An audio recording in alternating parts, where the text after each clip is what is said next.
Hi, so we're going to try this. I've never recorded a lecture before, but I would kind of like to catch up. So what I'm doing is recording the exemplars that we're talking about that refer to perfusion, and then I'll ask for your questions in class on Thursday. We'll try and get real specific about what you need to learn about these examples of perfusion problems and how nurses deal with them. So atherosclerosis is loss of elasticity, the thickening and calcification of arterial walls. So peripheral artery disease is a common manifestation of atherosclerosis. Atherosclerosis is thought to be caused by inflammation and also by stress on the arteries. So inflammation is caused by the metabolic process of having glucose in your system. It's just over time it causes problems.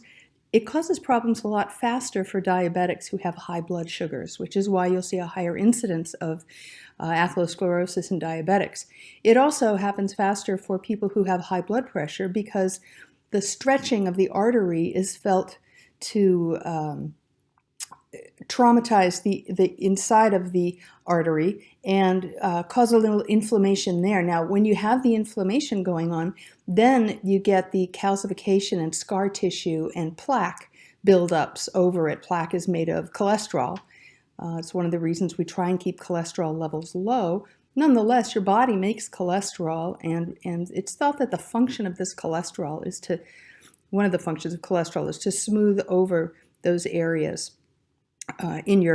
of inflammation in the arteries so that they don't grab platelets and cause clots. You know, if platelets snare on rough places in the artery, they can rupture and start the clotting cascade and then form a clot and float around in the body. Anyway, that would be bad, right?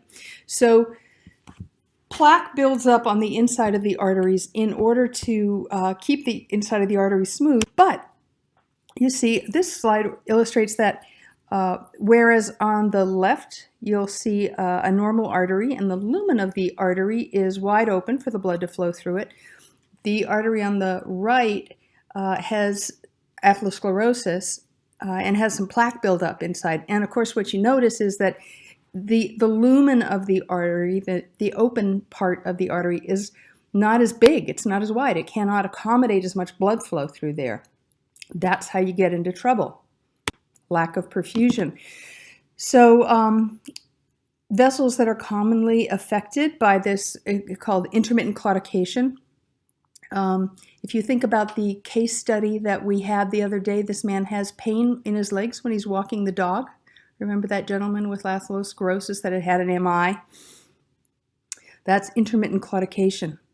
And it can happen in any of the arteries, usually in the legs. Manifestations include pain at rest, which is very difficult to treat because the muscles are not demanding any extra tissue, extra blood flow. They just need maintenance. Intermittent claudication is pain with movement that is relieved by rest within 10 minutes. You'll feel paresthesias. That's a possibility. Paresthesia is, of course, numbness, tingling, alteration in sensation. Diminished peripheral pulses, so those pedal pulses might be really hard to find. By the way, so this is why it's more interesting to do this if I had you in the classroom. If I had you in the classroom, I would ask you, how would you check a diminished pulse? If you can't feel a pedal pulse, what would you do?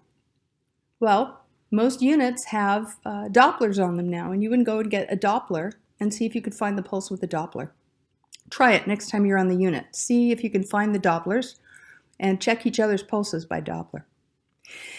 Anyway, that picture on the right illustrates one person with two legs, both dropped down.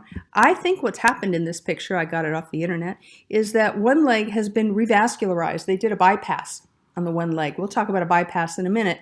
But they revascularized the leg that's red, and what you see there is some dependent edema. There's blood flushing into the leg and making it, the capillaries aren't used to having to fight against that. So the blood flows into the leg and the capillaries are wide open trying to receive whatever blood they can get. And so you've got some redness forming there. This is in contrast with the pallor on that other leg.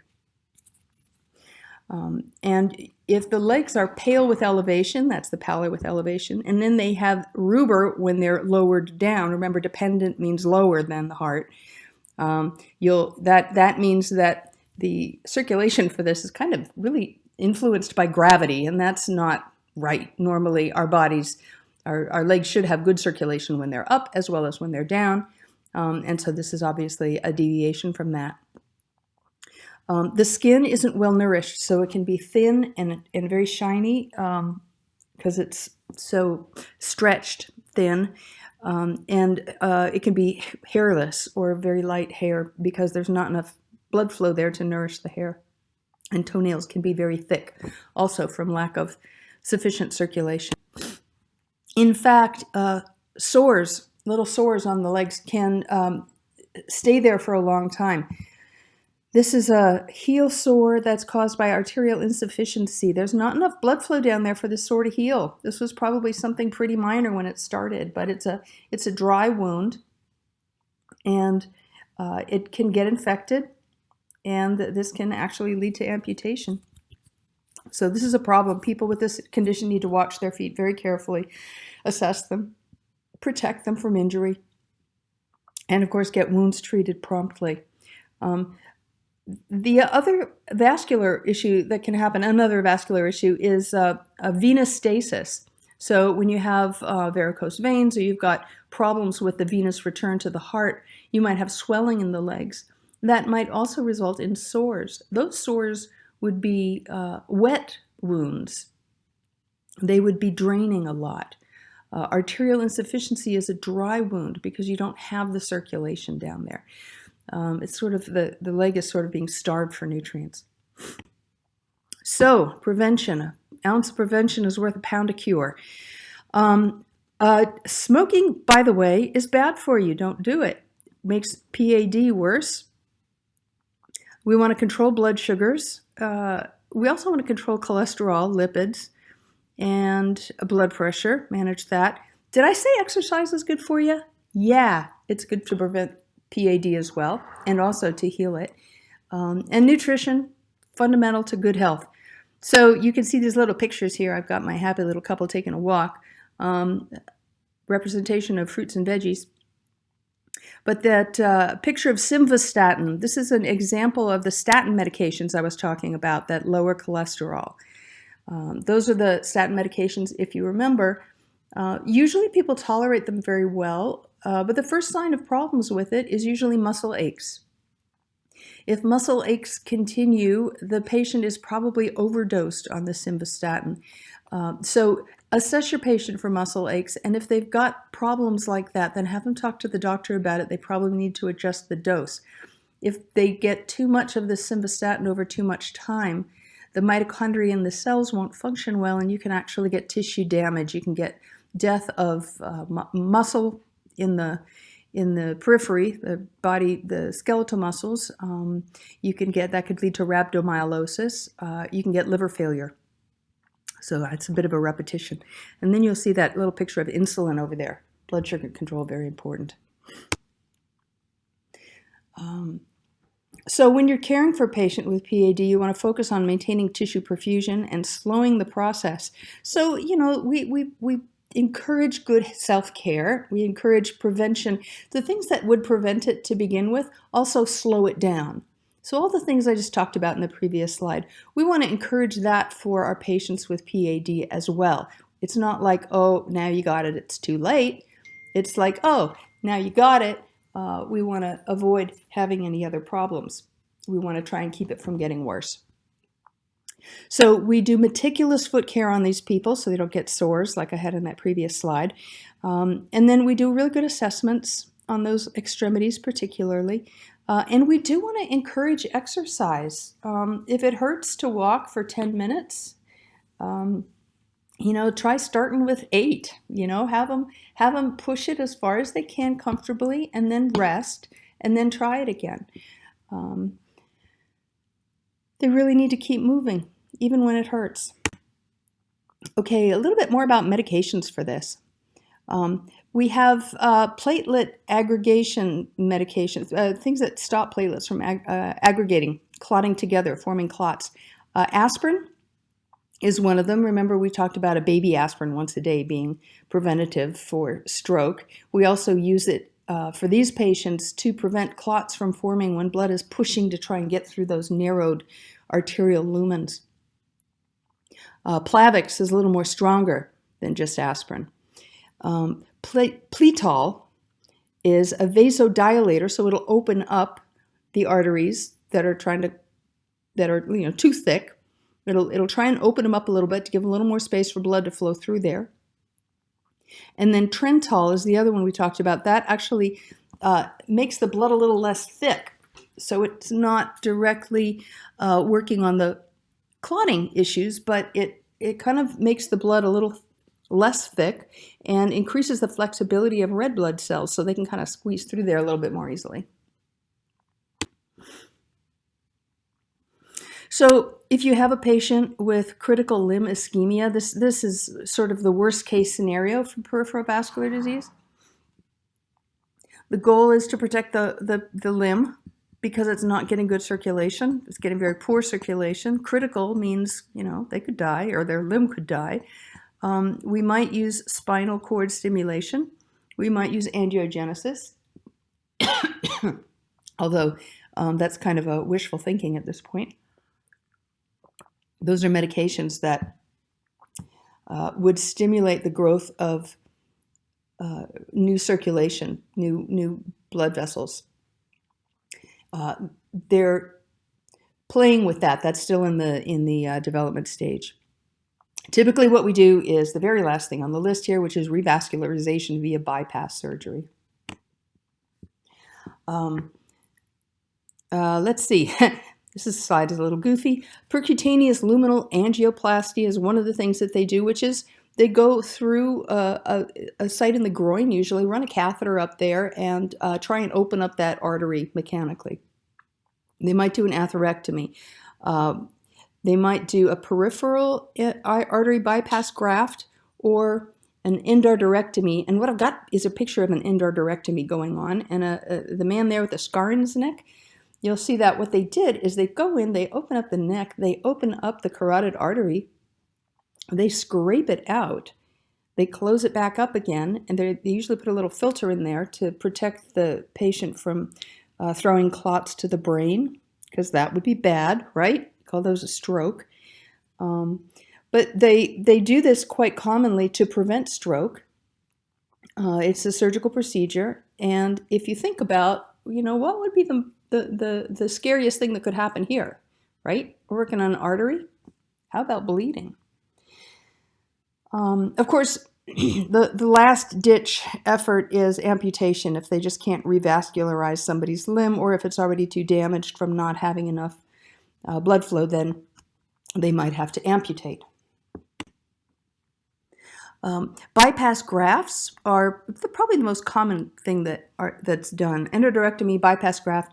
Endarterectomy, they're actually cleaning out the artery itself. A bypass graft, they'll go in and just put in either a vein or a synthetic artery and just bypass the whole area that's clogged.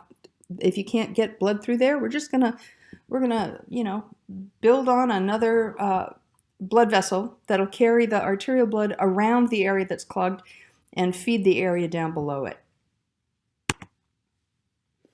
So, of course, after somebody's had one of these surgeries, we're going to do standard post-op education, which is medications, diet, talk to them about activity and care of the incision. Complications of this that would be reportable to the physician immediately would be bleeding, of course. That's the scary early post-op problem. They might also have ischemic pain, which would mean the graft is clotting, and that's a problem. Again, if you have ischemia, we need to get to that really quickly because ischemia, infarction, necrosis. And of course, if somebody develops signs of infection, as with any post-op patient, we would report that. Okay, now we're going to talk about sepsis, which pertains to central perfusion. Now, the reason I have this little picture here is because I want you to think about pump and volume when you think about central perfusion problems. When we're talking about peripheral perfusion, we're talking about blood flow to a certain portion of the body. We talk about central perfusion. This is getting enough blood flow to the entire body. If you don't have good central perfusion, all parts of the body are going to suffer. So if you don't have enough fluid volume, you've gotten dehydrated or you've been hemorrhaging, that would be a problem. If you don't have enough strength in the cardiac contractions, maybe you had a heart attack, that would be a problem. That would be cardiogenic shock. You'll do more with that next semester. Or if the heart's not beating fast enough, that's another cardiogenic form. Or you could have reduced cardiac output, which results in a reduction of oxygenated blood reaching the body tissues. So that's something that's what we're talking about here, basically. That's impaired central perfusion. All right, a little more about drugs. So we might use antihypertensives, and there's a list of antihypertensives and medications, cardiac medications, on the Moodle. So we might use antihypertensives, which you were introduced to last semester.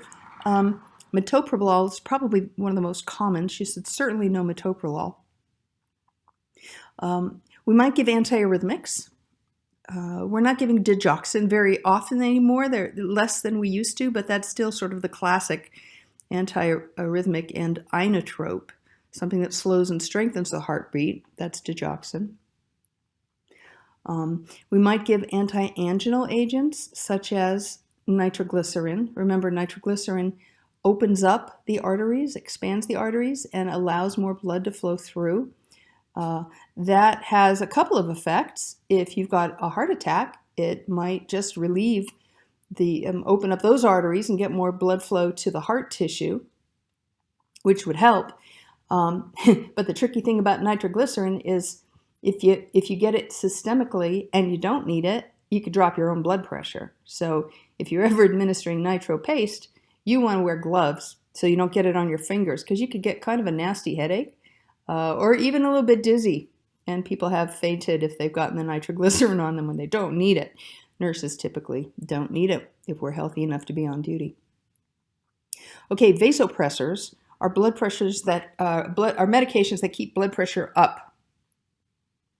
And don't worry about those this semester. That's ICU stuff. I think you'll talk about it a little bit next semester, and then Dr. Harris will really get into that in depth when you get into MedSurg 3. And vasodilators, there's a few of those, and nitroglycerin is still our favorite. So let's talk about shock a little bit. Shock is, I think, important to talk about because, first of all, hypovolemic shock is just, one of my favorite things to talk about.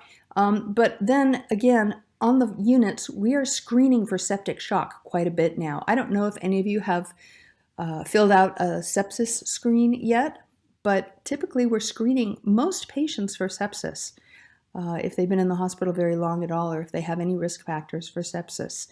So next time you're on your unit, go see if you can find a sepsis screen and see what it looks like.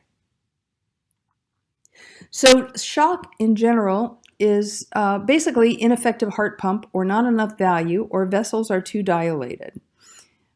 So if you remember, we talked earlier about the fact in class that we talked about the fact that blood pressure is sustained by cardiac output and systemic vascular resistance.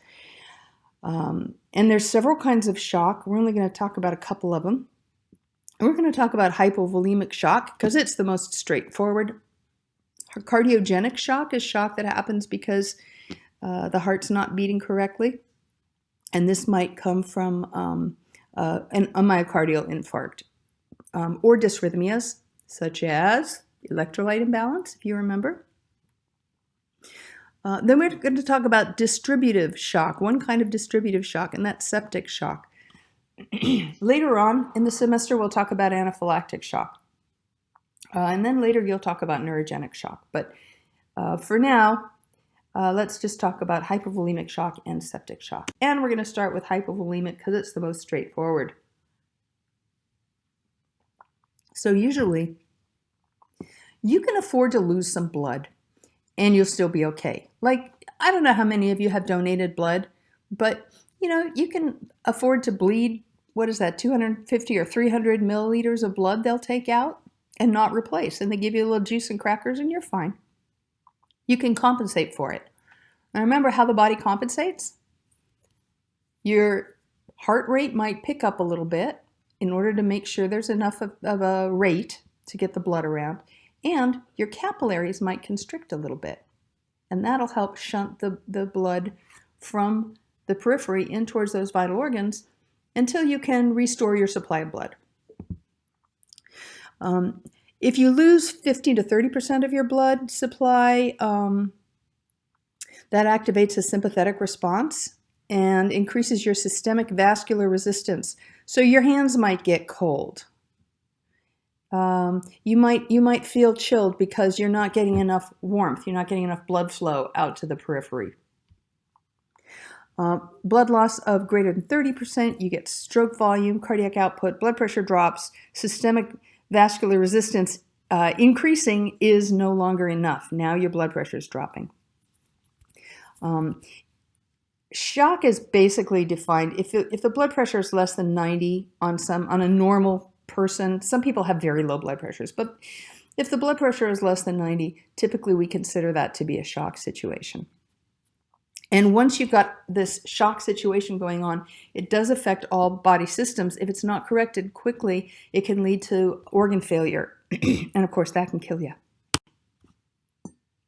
So there's absolute hypovolemia. That's when we're talking about not having enough intravascular fluid volume. There's just not enough fluid to pump around. That's called absolute hypovolemia. And we call it that in contrast with septic shock, which we will refer to as relative hypovolemia. So we'll get to that later. When we have hemorrhage or vomiting diarrhea, if you have fistula drainage, diabetes insipidus, that's when you need your ADH, antidiuretic hormone. Diabetes insipidus is not diabetes mellitus. If you remember, diabetes insipidus has to do with the hormones and just opening up the kidneys and all the water flows right through, crystal clear. That's another way to get dehydrated. Severe hyperglycemia, we'll talk about that when we do diabetes. Massive diuresis.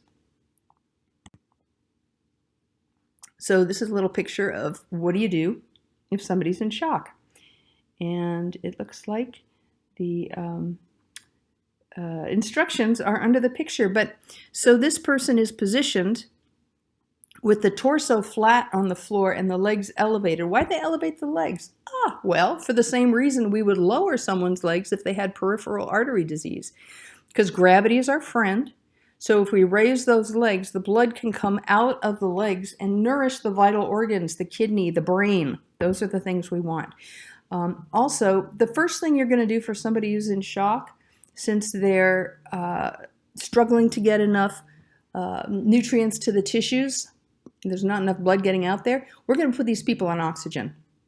So good vitamin O is just going to support them. Just to go back there for a moment, this is why hypovolemic is my favorite, because it's kind of easy to fix. If you're losing fluids, we give you fluids. If you're losing blood, we give you blood. It's kind of all you need to know for now. We go into septic shock. This is a little more complicated, and it's much more difficult to treat. Septic shock is defined as the presence of sepsis with hypotension despite fluid resuscitation.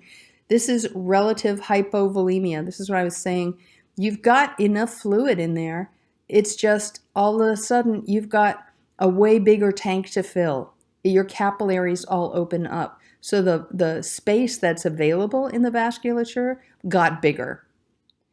I said you could lose a little bit of blood and your capillaries will clamp down a little bit and support blood pressure, keep your blood pressure up. Well, when your capillaries all open up wide and start seeping fluid out into the interstitial spaces, now you've lost fluid internally. The fluid's still in your body, but it's not in the right place, and it's not in the vasculature where we need it in order to maintain blood pressure. So you're going to see increased heart rate because there's still fluid in there and the heart's doing fine. It's going to compensate by pushing faster and faster. And you're going to see decreased systemic vascular resistance. This is because of a complicated cascade that happens when you have that kind of inflammation in the blood. Sepsis is infection in the blood, and so you're going to have inflammation because the point of inflammation is to fight infection. So that actually increases coagulation and decreases fibrinolysis. So you have formation of little tiny clots and possibly obstruction of microvasculature. This is why the capillaries are opening up. They're trying to get away from the inflammation, but you have now little tiny microclots moving through the circulation. And this can cause all kinds of problems. And your circulation opens up to try and let the blood flow anyway and not catch those clots and become blocked. So somebody with septic shock, you might notice them because their heart rate is subtly increasing. Their blood pressure is slowly dropping. Maybe their urine output is dropping. They might be confused. Maybe they were clear earlier in your shift and now they're a little bit out of it or super tired. They might have a fever, but not everybody has a fever. Some people have colder body temperature. The lab that we watch these days is serum lactate.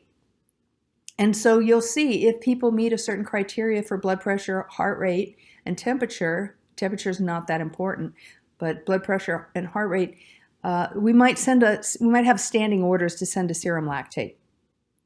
And then we might watch how that serum lactate level is trending. If it's trending up, that means the tissues are into anaerobic metabolism and you've got some sepsis going on. We would also send blood cultures if we suspect sepsis and watch the platelet count. Clotting uses up platelets. So ironically, if you've got a lot of clotting going on, your platelet count is going to go down. What do we do about it? Well, medically, we'll give antibiotics, of course. We've got to get rid of the infection.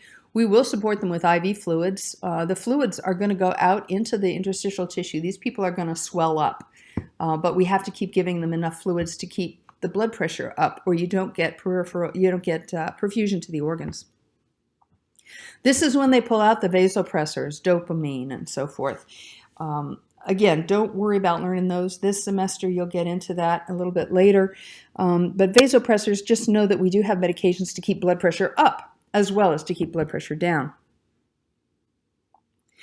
Nursing-wise, we're going to do ongoing assessments. We're going to manage their fluids. We're going to monitor skin. We're going to monitor fluid urine output. That's a huge indicator. Of course, vital signs, level of consciousness, and all of those basic care things that we do for someone who's very sick. Remember, mobility, we're going to turn them side to side. We're going to watch the skin, make sure they don't get skin breakdown. They may not be able to get up at this point. If their blood pressure is not stable, they are staying in bed, right? That would be a reason to keep them in bed, but that doesn't mean we don't turn them. We don't reposition them regularly. Every couple of hours, we need to shift them, just as you would shift yourself if you were laying in bed all night, turn and toss. We watch these people carefully. These are very sick people. Septic shock has a very poor mortality rate. It's better than it used to be because we're catching sepsis earlier because we're doing these sepsis screens now. But watch your patients for sepsis because this is something you might be able to pick up on the unit if you watch them carefully. So I've got a couple of more slides here. I want to show you some comparisons between septic shock and hypovolemic shock. This is a quick review for both of those things. Now, for both of these things, remember, these are both central perfusion problems. And the heart is going to try and compensate, right? So if the blood pressure is low, the heart rate is going to pick up. Whether it's slow because the fluid is seeping out into the tissue, as with septic shock, or whether it's slow because you lost some blood with hypovolemic shock, or nausea, vomiting, diarrhea. But then there's some differences. Because with septic shock, you've got a lot of fluid in the body. So you're going to have high cardiac output. Your preload, or the blood going into the heart to be pumped, your preload is still going to be pretty good. Whereas with hypovolemic shock, you don't have enough volume. There's not enough blood to pump around, so your cardiac output is going to be lower because your preload is going to be lower. The amount of blood available for the heart to suck in and push on out through the body is less. Now, with septic shock, you have a low systemic vascular resistance, SVR, because that's what's going on. The capillaries are opening up and trying to let all those little microclots through. Whereas hypovolemic shock, your capillaries are still functioning to help compensate, so they're going to clamp down. So you're going to have a high systemic vascular resistance. And what we mean by systemic vascular resistance is how hard does the heart have to push to get blood through the system? So a low systemic vascular resistance means there's a lot of space there. It's letting the blood through very easily. A high systemic vascular resistance means those capillaries have clamped down and tightened things up. So it's harder to push blood through those areas. And that's intentional. The body's trying to shunt the blood from things that are not as important right now, like your leg muscles, to things that it really wants to preserve, like your kidneys and your brain. So the person with septic shock, they've got lots of blood floating around in their extremities, and they're going to have warm skin, unless they're severely in shock. The person with hypovolemic shock is going to have cold, clammy skin because the blood is shunted away from the skin. They're also going to have a narrow pulse pressure, meaning that the systolic and the diastolic are not that far apart. The person with septic shock, bottom line is their blood pressure is low despite the fact that they are quite hydrated. They shouldn't have a low blood pressure, but they do. Hypovolemic shock, they just don't have enough blood volume. So it just goes through pretty quickly. So I have a little riddle for you, and we'll talk about it in class. Little riddle. Somebody has a myocardial infarction. See the picture? Part of the heart has been damaged because of lack of blood flow, infarction, interruption in the circulation to an area of tissue.